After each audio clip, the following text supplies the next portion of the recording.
علی یہ بتائیں، یہ جو آج سین ہوا ہے، یہ سیٹس بھی بٹ گئی، سب کچھ ہو گیا، اور ابھی کو کمانڈر کانفرنس نے بھی بڑا سخت آیا ہے کہ جی جو لوگ یہ شواہد کے بغیر باتیں کر رہے ہیں وہ انسٹیبلٹی کو کر رہے ہیں سب کچھ.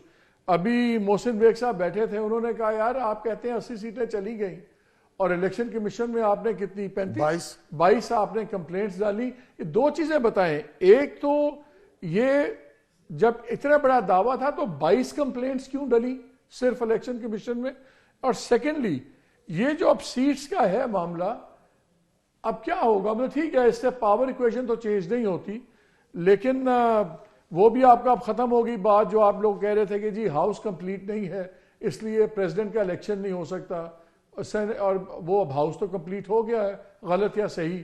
تو اب کیا، اب آپ لوگ کیا کریں گے؟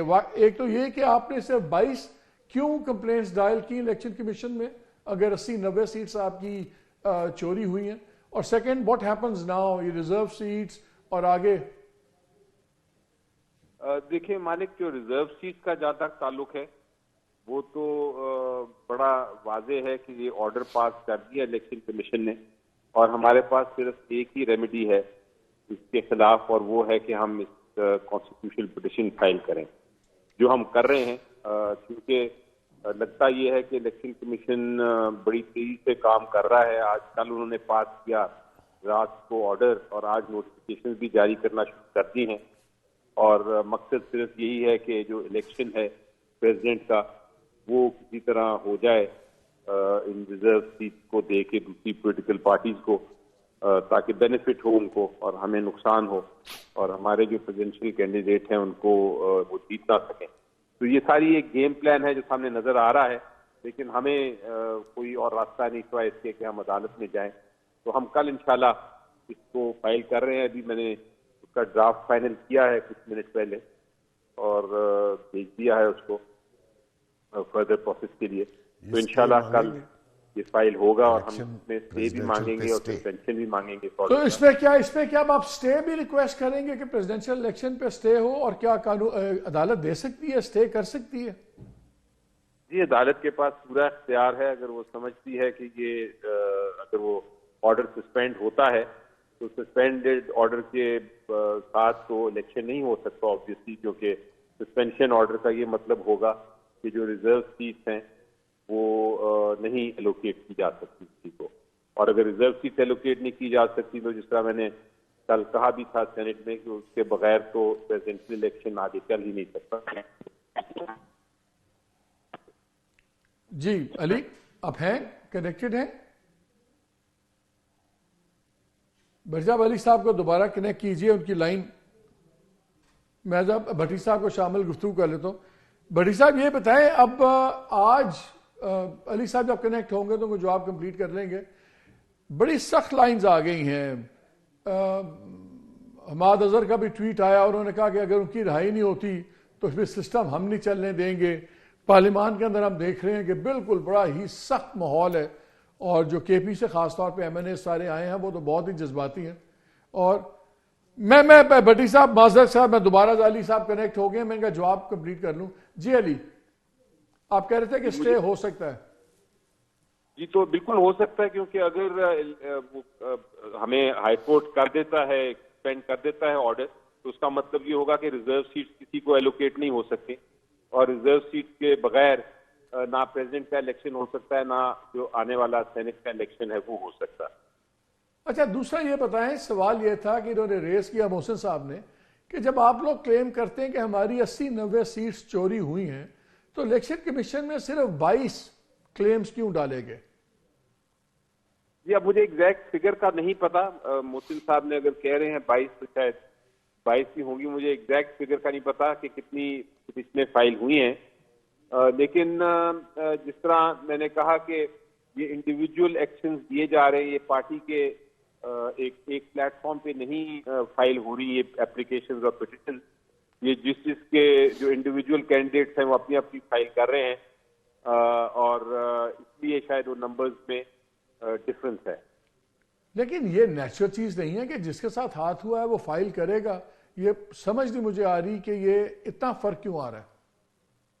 اب یہ میں نہیں کہہ سکتا کیونکہ یہاں کافی چیزیں ہوتی ہیں جو مجبوری کے تحت ہوتی ہیں یا پریشر کے تحت نہیں کرایا جاتا فائل، تو مجھے اس کا کوئی آنسر میں ڈائریکٹلی نہیں کر سکوں گا، لیکن کچھ چیزیں میں دیکھتا آیا ہوں پچھلے 7-8 مہینے میں، بہت چیزیں ہوتی اور ہیں۔ دوسرا بھی یہ بتائیے علی، یہ بتائیے کہ یہ اب جو فارم 45 کا معاملہ ہے، اب الیکشن کمیشن نے ایک لسٹ نکال دیا فارم 45 کی، اب آپ کے پاس بھی فارم 45 ہے، تو یہ اوتھینٹیکیٹ کیسے ہوں گے کہ کس کا فارم 45 ہے؟ انہوں نے بھی وہی دعویٰ کر رہے ہیں کہ یہ جی آر او کے ایشو میں فارم 45 ہیں، آپ بھی کہتے ہیں ہمارے پاس فارم 45 ہیں، تو اب یہ فارم 45 کیسے فیصلہ ہوگا کہ کس کا فارم 45 ٹھیک ہے؟ عدالت کے سامنے تو 2 کاغذ پڑے ہوئے ہیں، وہ فورینزک کروائے گی، کیا کروائے گی؟ جو فارم 45 ہے یہ اس کا فیصلہ الٹیمیٹلی تو ٹرائل یا الیکشن ٹربیونل کے ذریعے ہی ہو سکے گا، لیکن اگر آپ دیکھیں کچھ کیسز بڑے واضح ہیں، مثلاً فارم 45 جو جتنی پولیٹیکل پارٹیز ڈفرینٹ مختلف پارٹیز کے کینڈیڈیٹ تھے ان کے پاس ایک فارم 45 ایک طرح سے ہے، اور اگر الیکشن کمیشن آف پاکستان کا فارم 45 ان سے مختلف ہوگا تو پھر آپ ان کو ترجیح دیں گے جو کہ پولیٹیکل پارٹیز کے پاس فارم 45 ہے۔ تو طریقہ تو اس کو ہے آئیڈینٹیفائی کرنے کا، اسپیشلی ان کیسز میں جہاں سارے فارم 45 وہ تو پھر اگر آپ الیکشن ٹریبیونل میں گئے پھر تو اس کا مطلب ہے 2-3 سال تو یہ مسئلہ چلتا رہے گا نا؟ کچھ کیسز شاید الیکشن ٹریبیونل میں جانے والے ہیں، کچھ کیسز الیکشن کمیشن فیصلہ کر سکتی ہے اپنی سٹیج پہ ہی۔ اور یہ جوڈیشل کمیشن جو آپ لوگ مان رہے تھے اس کا مینڈیٹ کیا ہونا تھا؟ اگر اب سپریم کورٹ کا بلاول بھٹو صاحب نے بھی کہا کہ جوڈیشل کمیشن ہونا چاہیے، آپ لوگ تو مانگ ہی رہے تھے، پھر ایم کیو ایم وغیرہ نے بھی اس کی سپورٹ کر دی، تو جوڈیشل کمیشن نے کیا کرنا تھا؟ اگر فارم 45 کا ڈیٹیل میں انالیسز اس نے کرنا ہے الیکشن ٹریبیونل نے، اور الیکشن کمیشن کے ہاتھ میں بھی نہیں ہے، سپریم کورٹ کے بھی نہیں ہے، تو پھر ٹریبیونل نے کیا کرنا تھا؟ جی دیکھیں 2 قسم کے طریقہ کار ہیں، ایک تو ایک نارمل کورس ہے جہاں کافی ڈسپیوٹیڈ میٹرز ہیں، ڈسپیوٹیڈ فیکٹس ہیں، ڈسپیوٹیڈ ایشوز ہیں، تو وہ تو الیکشن ٹریبیونل جاتے ہیں معاملات الیکشن ڈسپیوٹ پر، وہی فیصلے کرتے ہیں، وہ ٹرائل کے ذریعے وہاں ایویڈنس ہوتا ہے اور باقاعدہ اس لیے لمبا ٹائم لگتا ہے۔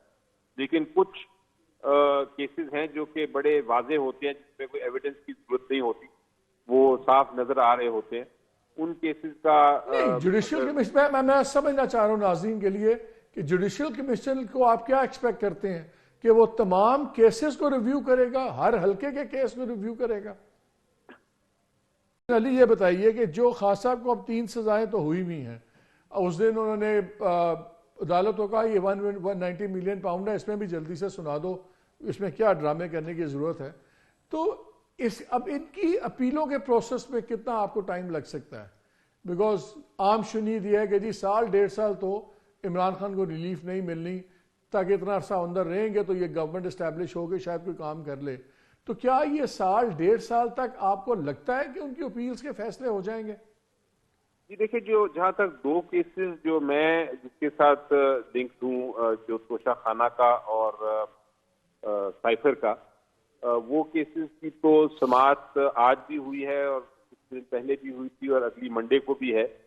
اس سے تو لگتا ہے جس طرح کا جج صاحبان نے کلیئر کر دیا ہے معاملہ کہ وہ اس کو آلموسٹ ڈے ٹو ڈے سن کے می بی اس کو اگلے 15 دن میں ہی ان کا کیسز کا فیصلہ کر۔ کون سے 2 کیسز میں؟ یہ جو توشہ خانہ کا اور سائفر کا کیس۔ اوکے، تو یہ تو مجھے لگتا ہے کہ اگر 15 دن نہیں تو مہینے کے اندر انشاءاللہ ان کی اپیلوں کے فیصلے ہو جائیں گے۔ عدالت سے ہم نے ریکویسٹ کی تھی کہ آپ ہمیں سسپینڈ کر دیں کنوکشن اور سینٹنس، تو انہوں نے کہا کہ نہیں، اس کی ضرورت نہیں ہے، آپ سیدھا ڈائریکٹلی اپیل ہی سن لیں گے ہم۔ اور اس بینچ کا کیا بنا جو بینچ ٹوٹ گیا سرپرائزنگلی؟ پہلے تو وہ بالکل سردار طارق صاحب نہیں مان رہے تھے، میں انہوں نے کہا کر لو جو کرنا ہے، میں نہیں ہٹتا، پھر سڈنلی لاسٹ ہیئرنگ پہ بینچ ٹوٹ گیا، اور وہ بڑا امپورٹنٹ ہے فیصلہ ہونا کہ سویلینز کے کیسز ملٹری کورٹس میں چل سکتے ہیں یا نہیں۔ اب وہ بینچ بنے اور اس فیصلے کا تعلق آبویسلی عمران خان کے فیوچر سے بڑا گہرا تعلق ہے، ان کے اوپر بھی کیسز ڈالے ہوئے ہیں May 9 کے، وہ بینچ کہاں ہے؟ وہ اپیل کہاں ہے؟ وہ اس کیس کا فیصلہ کب تک ہوگا؟ جی وہ بینچ کی جو یا وہ کیس کی سماعت جو ہے اس کی کوئی ہیئرنگ کی ڈیٹ نہیں ہے. کچھ کیسز ہیں پینڈنگ جو اس وقت سپریم کورٹ کے پاس ہیں جن کی سماعت کی اپلیکیشن بھی دی گئی ہیں کہ اس کو جلد سنا جائے، لیکن وہ ابھی تک نہیں سنے گئے. وہ بینچ ٹوٹنا، وہ علی بینچ ٹوٹنا ایک ان یوزول بات تھی یا اس کے بعد دوبارہ بینچ نہ بننا ان یوزول بات ہے؟ جی بینچ ٹوٹتے بھی ہیں اور اس پہ تاخیر ہوتی بھی ہے، یہ ان یوزول نہیں ہے بات، کیونکہ کیسز کافی کئی پینڈنگ ہیں، امپورٹنٹ بھی نہ ہوں، وہ عام کیسز بھی کافی پینڈنگ ہیں، تو اس کو کوئی ان یوزول نہیں قرار دیا جا سکتا. لیکن کیونکہ یہ کیسز قسم کے ہیں جو نیشنل امپورٹنس کے ہیں، تو امید یہی ہے کہ ان کی جلد سنائی ہو جائے گی اور یہ ہیئرنگ کے لیے آ جائیں گے. علی ظفر بہت شکریہ ہمیں وقت دینے کا.